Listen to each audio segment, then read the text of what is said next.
It was the summer of 1853, at a busy place called Moon's Lake House. In the middle of the steaming kitchen stood Chef George Crum. He was the king of his kitchen, cooking everything from fresh fish to fancy venison. Everyone in Saratoga Springs, New York, knew that George was the Sitting in the dining room was a very important and very picky man named Cornelius Vanderbilt. He was a wealthy businessman who liked everything to be just right. He sat at a table with a crisp white tablecloth waiting for his dinner. He adjusted his tall silk hat and checked his shiny silver. George brought out a plate of his best thick-cut fried potatoes.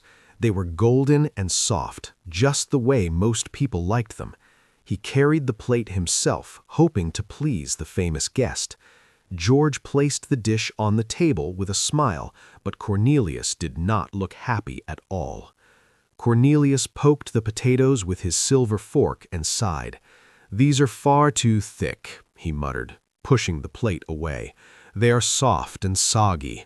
Take them back and make them thinner." George's eyes narrowed, but he took the plate back to the kitchen. He wanted to make sure his customer was satisfied. Back in the kitchen, George sliced the potatoes a little thinner and fried them again, but when they were served, Cornelius sent them back a second time.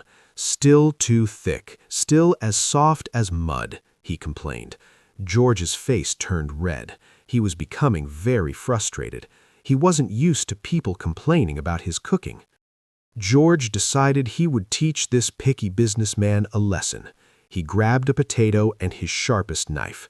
Instead of cutting them normally, he sliced the potatoes so thin that you could almost see light through them. "If he wants them thin," George whispered to himself, "I will give him potatoes thinner than he has ever seen." He dropped the tiny slices into a pot of boiling oil. They sizzled and popped instantly. George watched them closely, waiting until they turned a deep golden brown and became hard. Then he fished them out with a strainer, sprinkled them with plenty of salt, and piled them high on a plate. George marched back into the dining room. He expected Cornelius to be angry because the potatoes were so hard they couldn't even be picked up with a fork. He set the plate down and waited for the explosion. Cornelius looked at the strange, curly, crunchy things. He reached out and picked one up with his fingers. George watched from behind the kitchen door, holding his breath. Cornelius took a bite. Crunch! The sound echoed through the dining room. George waited for a complaint, but none came. Instead, Cornelius picked up another one, then another. He was actually smiling. "These are magnificent," he shouted.